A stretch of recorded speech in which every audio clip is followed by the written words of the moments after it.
Hello दोस्तों, मेरा नाम है ग्लोरी और आज की इस वीडियो में हम आप लोगों को बताने वाले हैं NCERT math class 9 chapter number 9 exercise 9.3 का क्वेश्चन नंबर 9। तो चलिए बिना किसी देरी के इस वीडियो को शुरू करते हैं। देखिए क्वेश्चन नंबर 8 जो था वो भी बहुत तगड़ा क्वेश्चन था, बहुत इंपॉर्टेंट था और ट्रिकी भी था। सिमिलरली आपका क्वेश्चन नंबर 9 भी है, काफ़ी ज़्यादा ट्रिकी क्वेश्चन है, इंपॉर्टेंट भी है। ठीक है, तो चलिए बिना किसी देरी के इस वीडियो को शुरू करते हैं। तो सबसे पहले हम क्वेश्चन पढ़ेंगे। वैसे फिगर देख के तो बड़ा भयंकर लग रहा है पर कोई बात नहीं, ठीक है, समझेंगे हम। तो हमारा क्वेश्चन क्या है, 2 circles intersect at points B and C। यहां आपसे बोला कि देखो भाई 2 सर्कल हैं जो कि ना 2 पॉइंट पे इंटरसेक्ट कर रहे हैं। सबसे पहले आपके दिमाग में आ जाना चाहिए, ओ अच्छा एक ये सर्कल है, दूसरा ये सर्कल है, तो ये दोनों क्या कर रहे हैं ना, ये दोनों इंटरसेक्ट कर रहे हैं। अब ये चीज तो आपको भी दिख रही है, इसमें क्या बताना है कि नहीं, दिख रही है कि नहीं दिख रही है। ये रहा आपका पॉइंट B एंड ये रहा आपका पॉइंट C, भाई यही तो इंटरसेक्ट कर रहे हैं ना। अब आगे क्या बोला, through B 2 line segments ABD and PBQ are drawn to intersect the circles at AD and PQ respectively. अरे बाप रे, देखिए आपसे बोला कि जो B है ना, B से 2 लाइन सेगमेंट बनाई गई हैं।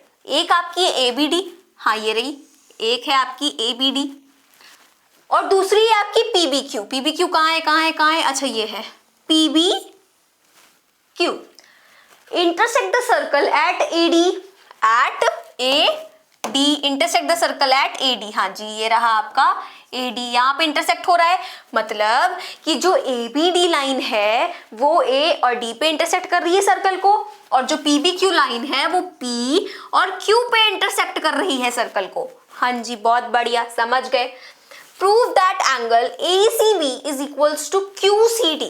अच्छा ओके, एक मिनट पहले सब हटाते हैं। तो आपसे क्या बोला है,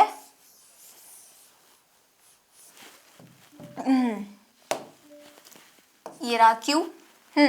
तो ACP आपका ये है, ठीक है, और QCD आपका ये है, तो ये दोनों एंगल बराबर हैं।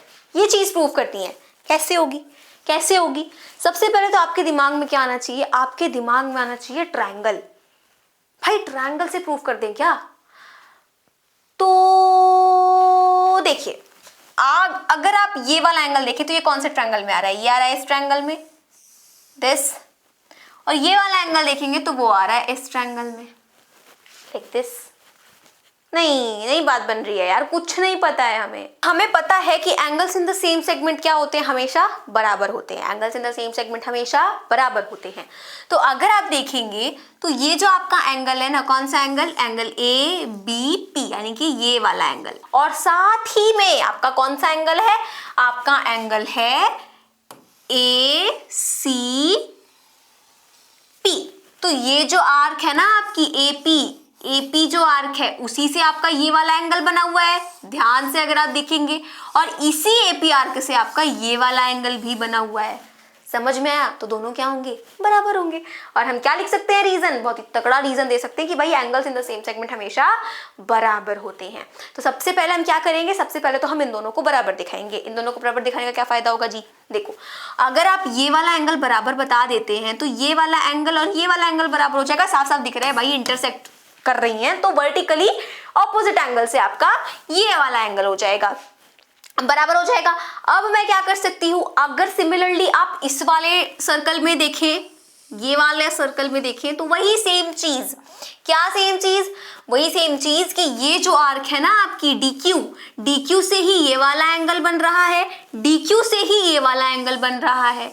इस टाइप के क्वेश्चंस में ना जब कुछ ऐसा वैसा बन जाए ना, तो हमेशा यही वाला थ्योरम क्लिक करिए दिमाग में, शायद लग जाए, है ना, शायद लग जाए।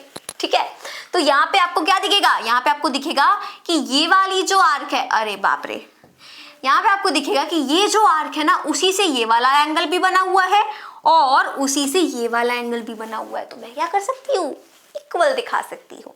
तो चलिए बिना किसी तरीके से शुरू करते हैं। हाँ, तो ये और ये क्या हो जाएगा, बराबर हो जाएगा, क्योंकि आपके ये दोनों बराबर थे। लेट्स सपोज ये x है, ये x हो गया, दोनों बराबर हैं, ये भी x हो गया क्योंकि ये दोनों बराबर हैं। अब ये दोनों बराबर हैं, ये भी x हो गया, तो ये दोनों भी तो बराबर हो गए। तो हम यहाँ पर सॉल्यूशन में क्या लिखेंगे, सीधे से लिखेंगे हम सॉल्यूशन में एंगल, कौन सा angle, angle A B P, angle A B P is equals to angle A C P, angle A C P, ये पी ही है, ठीक है, एंगल ए सी पी, क्यों बता देंगे, angles in the same segment, जानबूझ के भयंकर फिगर्स देता है, trust me, angles in the same segment, पर क्या है ना, हम समझदार हैं तो हम फंसेंगे नहीं, तो angles in the same segment हो गया।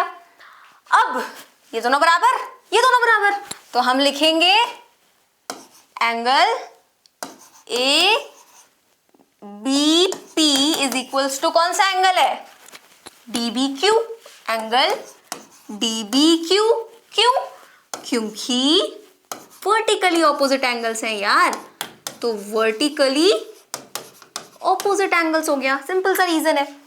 इसको इक्वेशन 1 सपोज कर लेते हैं। अब ये और ये भी बराबर होगा, angle in the same segment, तो हम लिखेंगे angle D P Q but angle D B Q is equals to angle Q C D का है, तो हम इसका रीजन क्या बताएंगे, सिंपल सा रीजन बताएंगे, angles in the same segment, same segment, same segment, ठीक। तो अरे आप खुद ही दिमाग लगाओ ना यार, मान लो ये x है, मान लो ये x है, मैंने बोला ये दोनों बराबर है, ये भी x होगा, फिर मैंने बोला ये दोनों बराबर है, ये भी x होगा, फिर मैंने बोला ये दोनों भी बराबर हैं, तो ये भी x होगा, तो इनडायरेक्टली ये दोनों तो बराबर हो ही गए ना। तो इसको मान लीजिए इक्वेशन नंबर 2 फ्रॉम